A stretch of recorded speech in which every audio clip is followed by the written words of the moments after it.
final 7.5-year countdown.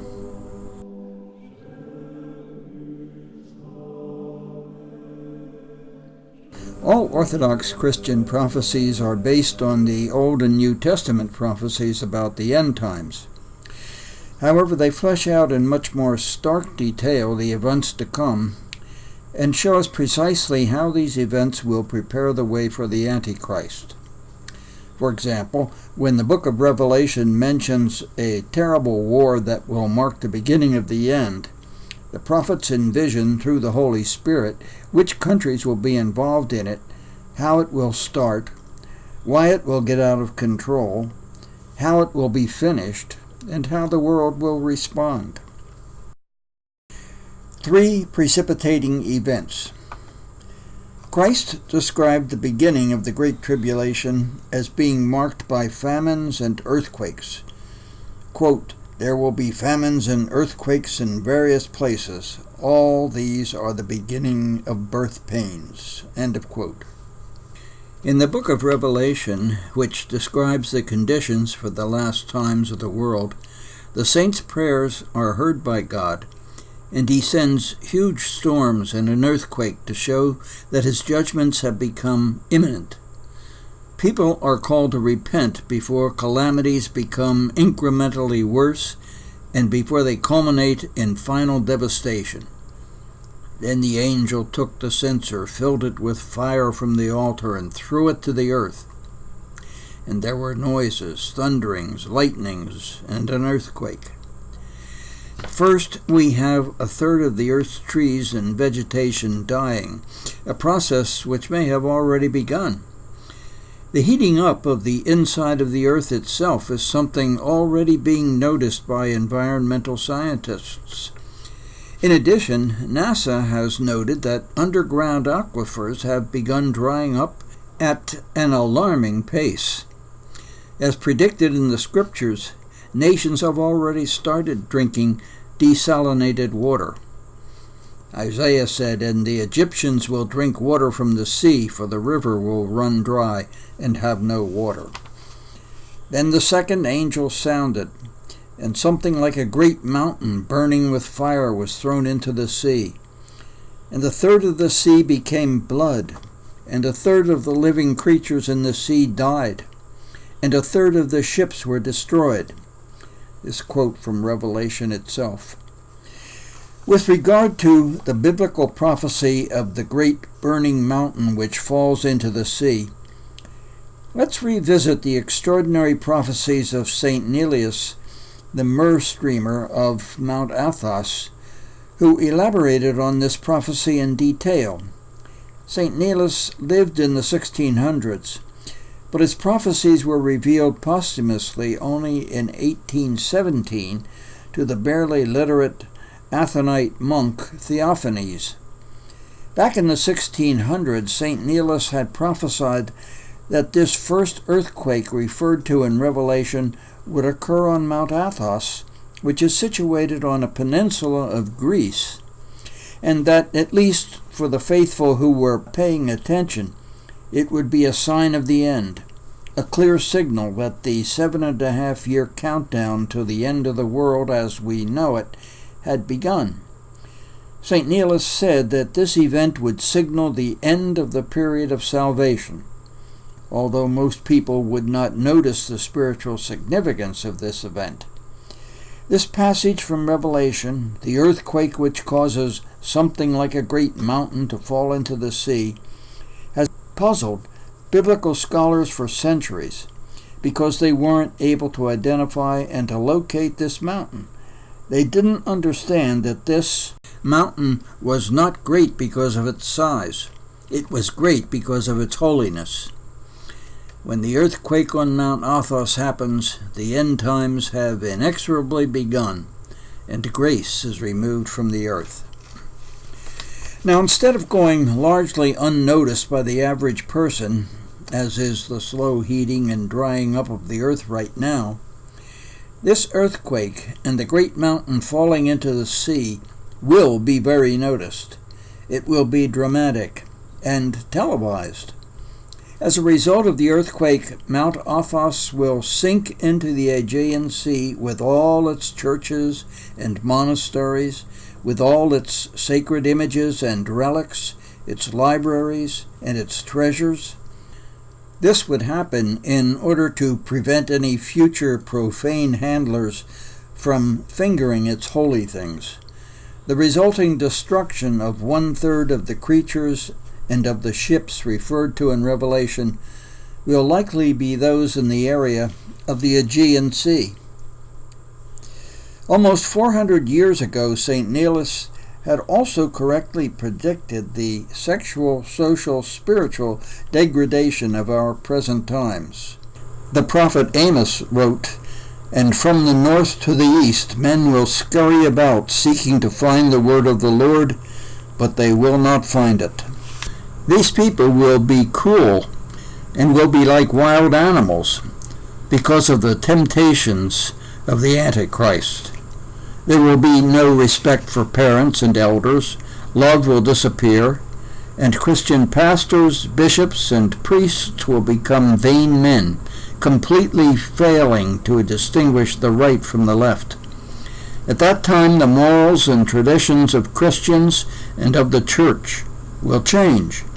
People will abandon modesty, and dissipation will reign. Falsehood and greed will attain great proportions, and woe to those who pile up treasures. Lust, adultery, homosexuality, secret deeds, and murder will rule in society.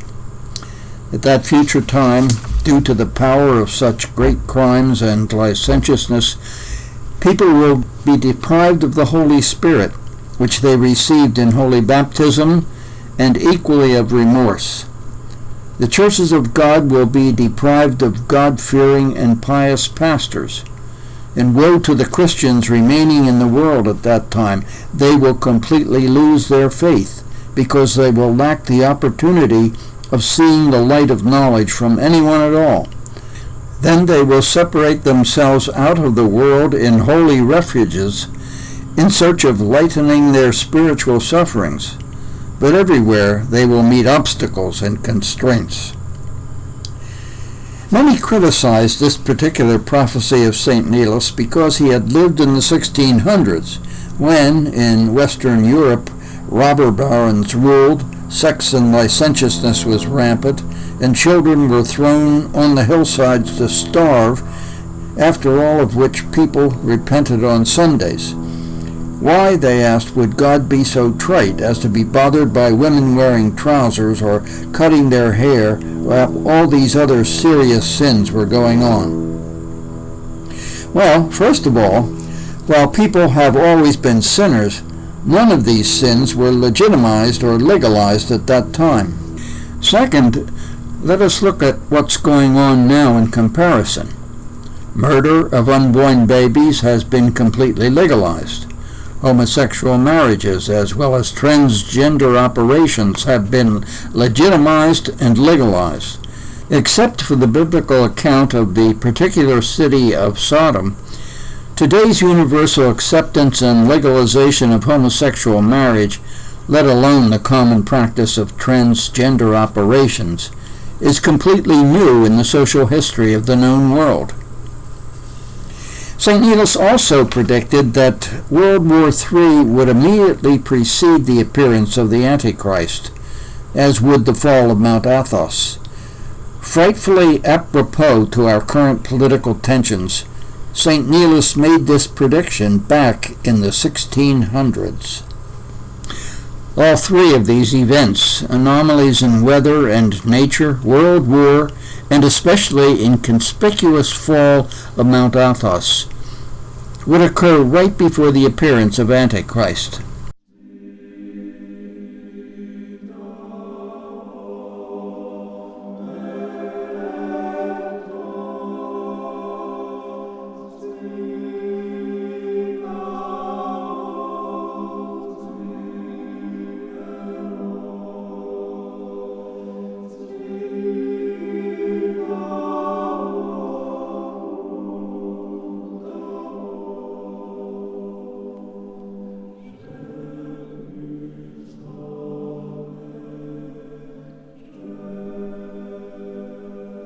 The mystical history and great importance of the Everon icon of the Virgin and Child to the end of the world.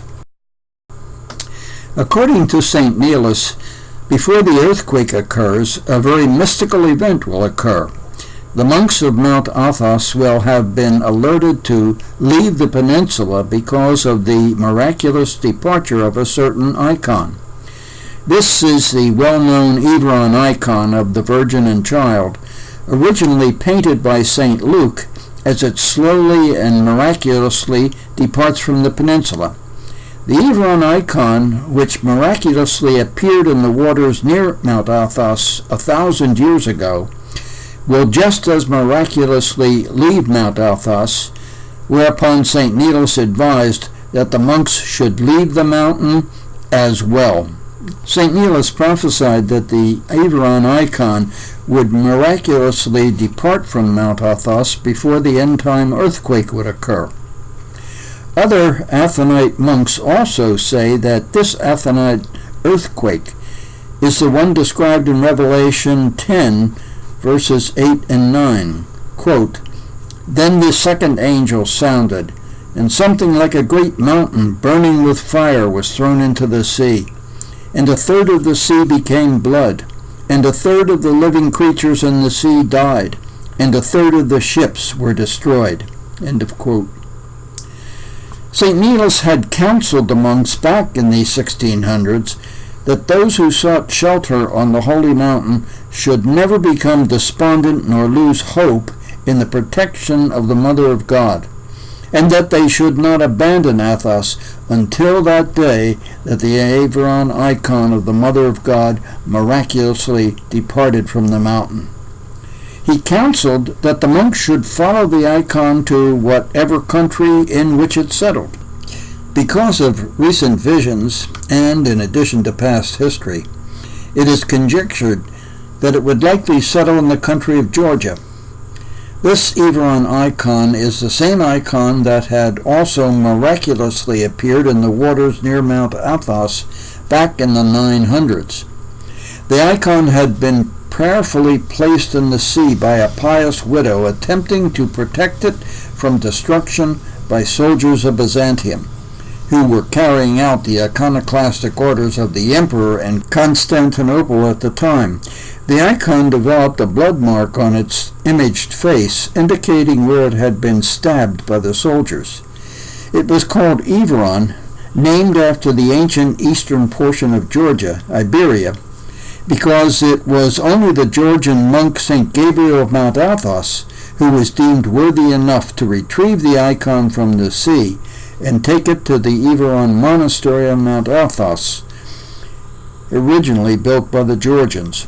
He was required to have enough faith to walk out upon the sea in order to retrieve it.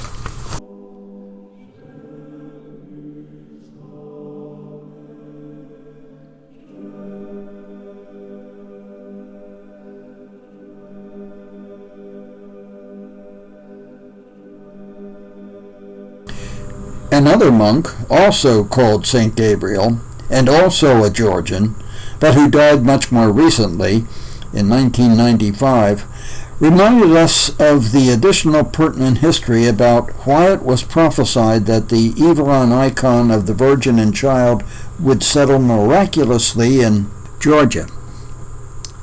Georgia will be protected by the Holy Virgin as Iberia, as the country chosen by the Holy Mother of God as her lot. It was during Pentecost in the upper room. They went up into the upper room where they were staying. These all continued with one accord in prayer and supplication, with the women, and Mary, the mother of Jesus, and with his brothers. When the apostles were casting lots about where to preach. After Jesus' ascension, the apostles cast lots to divide the nations among themselves to evangelize. That Mary's lot for preaching had fallen to Georgia. However, the Lord warned her in a dream not to go there, to send St. Andrew the First called, together with her icon, to that country instead. And he promised her that her beloved Georgia would be enlightened in later days. Ever since then, Mary was called Zion in Georgia because she obediently stayed in Jerusalem until an appointed future time. Even in the country of Georgia today, every church named Zion is known to be synonymous with the name Mary. It should be noted that the holy icons were also present in all the earliest house churches that have been so far discovered, as well as in every church that had been established by the apostles.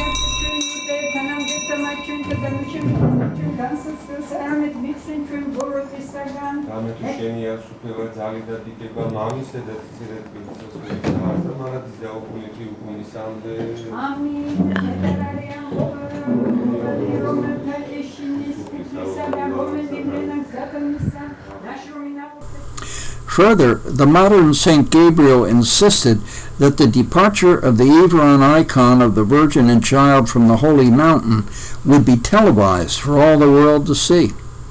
The icon's departure would be accompanied by ringing church bells and the actual church buildings bowing to commemorate the farewell. Perhaps the early earthquake rumblings and movements would cause the buildings to appear to tilt as the icon leaves. Georgia will be enlightened in the last age, and it will be revealed not materially but spiritually. The believers from many countries will gather in Georgia. Wicked deeds started by the communists is only a prologue. The main events are coming. From time immemorial, the world has never witnessed such sorrow, and this is the end. Georgia will be protected by the Holy Virgin, as Iberia is the country chosen by the Holy Mother of God as her lot. The fight between the prophets Enoch, Elias, and Antichrist will be shown on TV. Leaving of the Holy Mountain by the icon of the Iberian Holy Virgin will be followed by bell ringing, and churches will bow to commemorate the farewell. This also will be shown on TV, so that the whole world will see it, and those who want to save their souls could come to Georgia.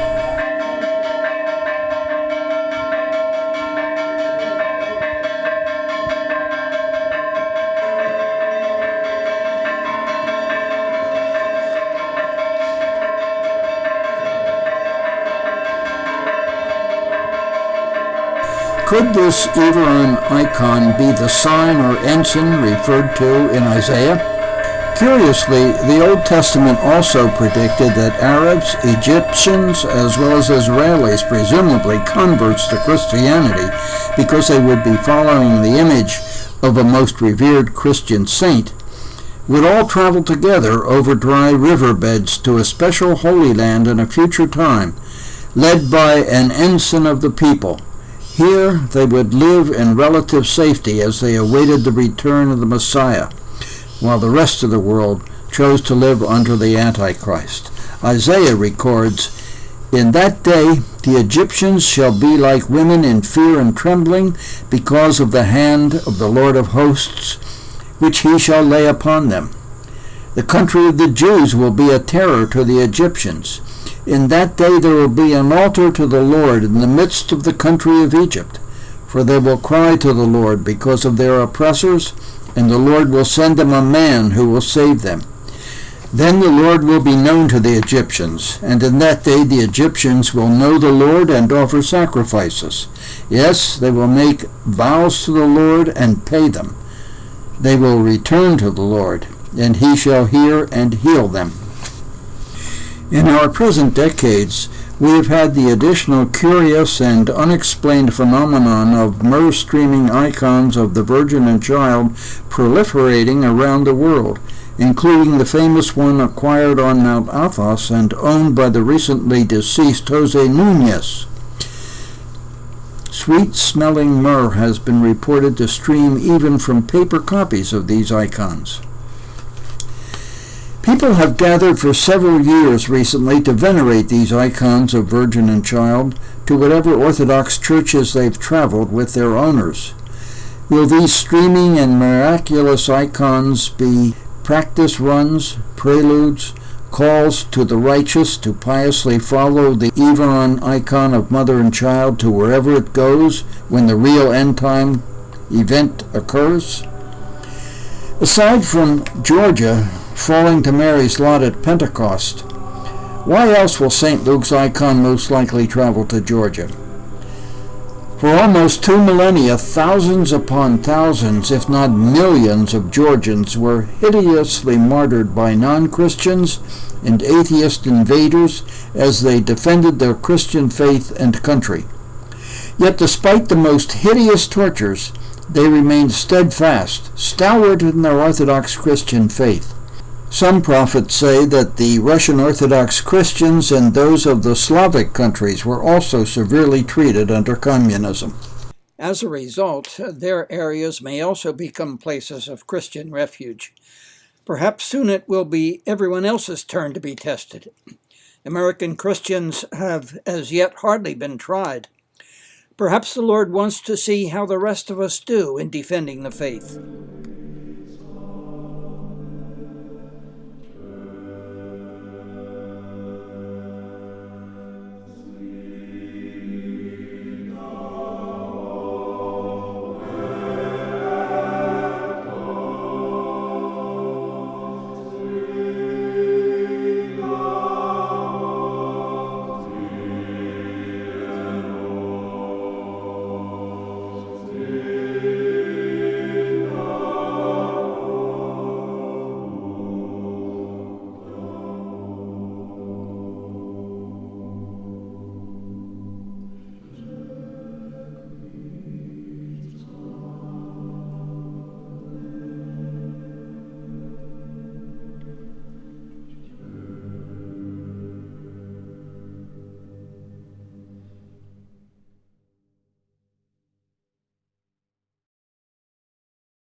Worldwide bankruptcy and World War III.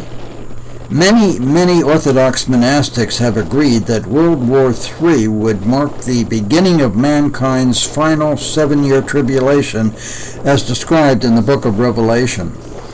During the first 3.5 years of this period, while some areas will remain tentatively and temporarily safe, most of the world will experience unparalleled famine, suffering, and rates of death due to the combined effects of war, climatic disasters, and human duplicity. All will experience extreme panic and spiritual confusion. During this time, people will have to choose which of two paths to follow. The first path will be to trust in God, to heed the warnings of the two witnesses sent by God, and to escape to a Spartan existence in safe lands loyal to God while they await the return of Jesus Christ. The second path is the one that most people will choose. They will choose to follow the Antichrist and his promises of safety and rescue and paradise now. The final 3.5 years will be defined as the worst in all of mankind's history. At first, the beginning of the war in Turkey would be miraculously ended by a voice from heaven, and this event would cause a tremendous upsurge of faith in the true Christ, in the faithful around the world. The rest of the war would be ended by the Antichrist, who would then gain the allegiance of most of the rest of the world's population. Revelation describes the first horseman, the personification of God's divine judgment, who comes to liberate the persecuted people of God and who will bring immediate judgment on the faithless through war, famine, plagues, and natural catastrophes. Along with the collapse of Mount Athos, there will be a great war that will, quote, take peace from the earth and that people should kill one another, end of quote. And financial collapse with famine and scarcity on earth without hurting the church, quote, and do not harm the oil and wine, end of quote, and widespread death by war, hunger, and wild beasts. St. Cosmas Aetelos, who died in 1779, further elaborated that people of the future would become poor because of laziness, and that a worldwide financial bankruptcy would result in the worst war in the history of humanity. The increasing weather extremes, the collapse of Mount Athos, the worldwide financial collapse, and the resultant violent outbreak of World War III will all be concurrent. In the Gospel of Mark we read, "For nation will rise against nation, and kingdom against kingdom, and there will be earthquakes in various places, and there will be famines and troubles. These are the beginnings of sorrows." Elder Theodosius Kashin of Mendovi, who said well before he died in 1948, in comparing the war to come with the just finished World War II, he said, "Do you really think that this was the war? The war is still to come. It will begin from the east, and then from all sides, like locusts. The enemies will be spread over Russia. That will be the war." The prophets typically describe the war as short, lasting for as little as 8 days or for as long as 5 months. Despite its brevity, all agree that it will be the most destructive and horrifying war that humanity has ever experienced. A war in which 1/3 to 2/3 of all humanity will perish. Detailed descriptions about this future war began centuries ago. 1,300 years ago, St. Anthony of St. Saba Monastery in the Holy Land predicted that after 1/3 or 2/3 of humanity perished, the war would be stopped by a voice from heaven, and then the 2 witnesses described in Revelation, whose deaths had been postponed, would preach the Orthodox gospel to all the world. Another Greek prophecy from St. Saba Monastery predicted, even before Russia's first national conversion to Orthodoxy transpired, that Orthodoxy would have one last flourishing under Russia after a future war in which 1/3 to 2/3 of the people would be killed. A more modern prophet predicted that a very important world leader would be assassinated, and that it would be this event that would ignite the war, so that the war would become all against all, with no one powerful enough to stop it. Almost 1,000 years ago, an anonymous prophet from Mount Athos in 1053, around the time of the Catholic Orthodox schism, who had accurately predicted many subsequent events about early 20th century Europe, went on to further predict the first part of the Great War of the Last Times.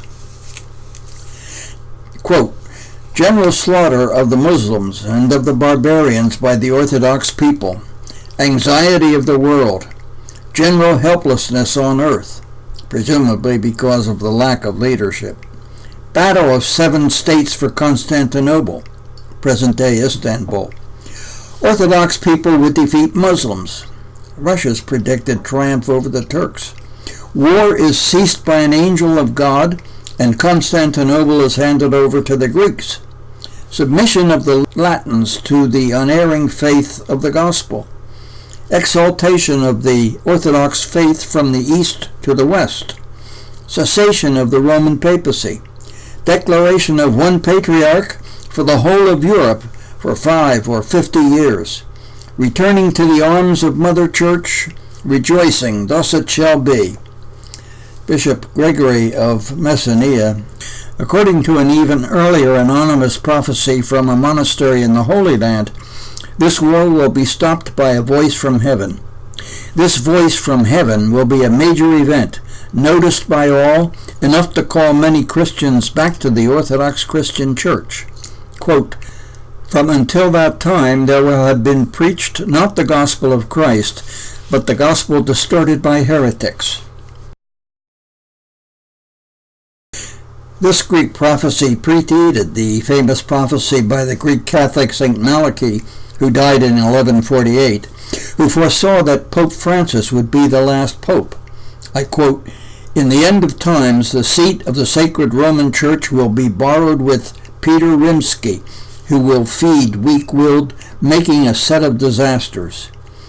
At this time, the city of 7 hills will be destroyed. Also, the monstrous judge will judge the people." The end. And that Rome would suffer and be destroyed by the end times.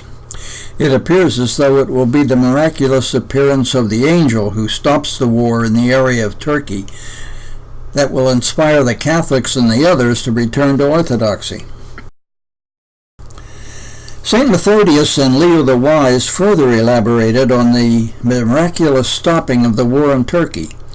They wrote that in the midst of this war, quote, a sudden bright divine light will be shed over Constantinople, coming from the sky, as if it were a column of fire, and there will appear the star that was also obvious on the night that Christ was born, in the middle of the city, above the church of the Holy Mother of Christ, on the third day and the third hour, and simultaneously an invisible angel will cry out in a booming voice 3 times, stand with fear, peace unto you, enough with the punishment of the disobedient and the disbeliever.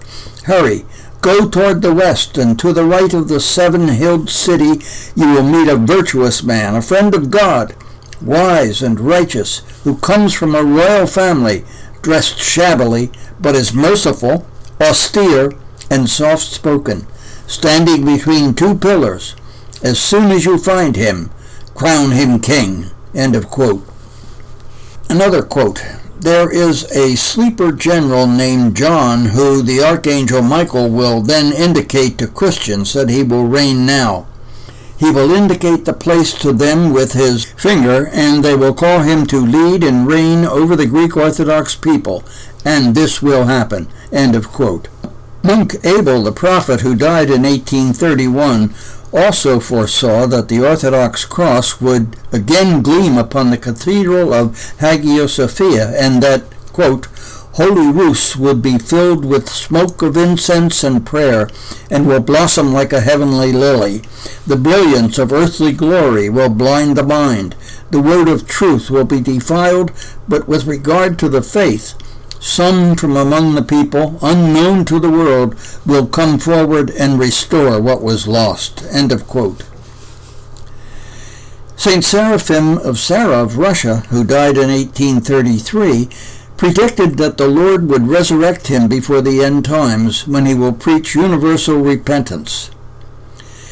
Despite this spiritual pause after the first few days of the war, and despite the reconversion of many to Christ, most of the rest of the world is not impressed, and World War III continues to rage for another few months.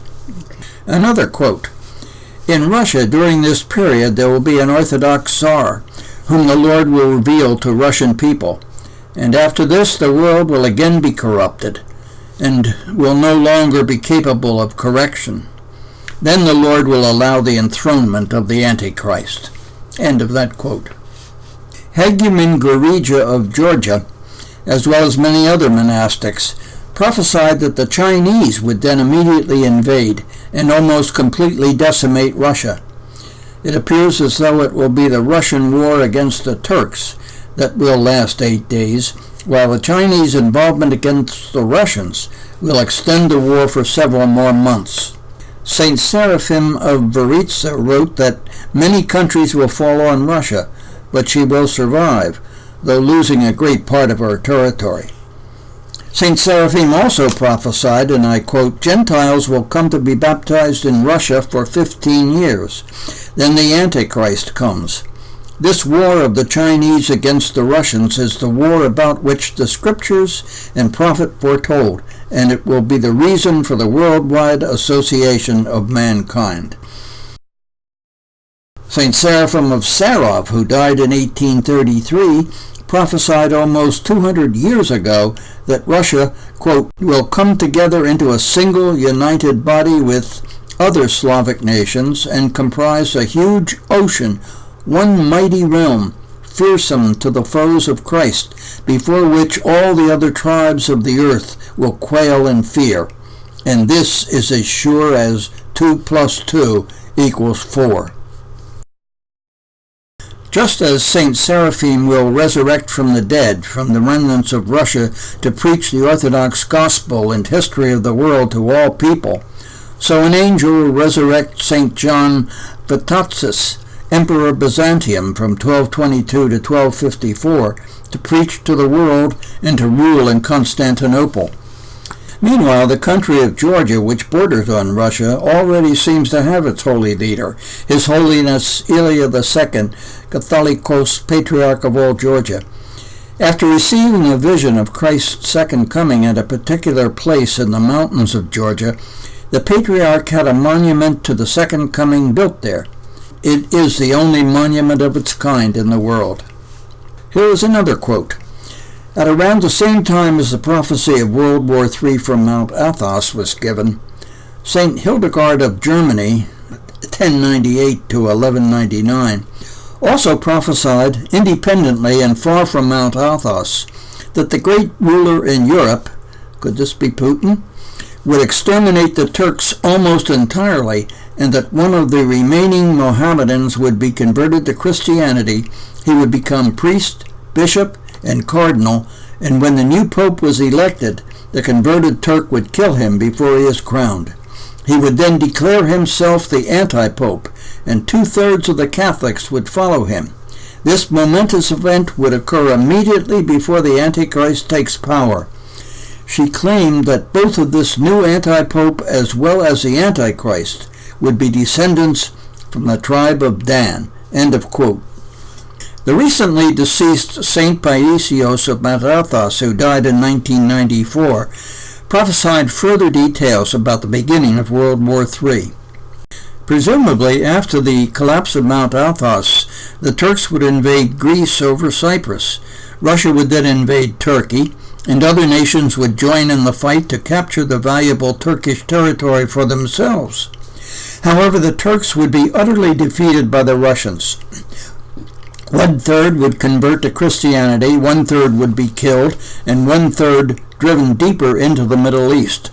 Constantinople, present-day Istanbul, would then be handed over to the Greeks.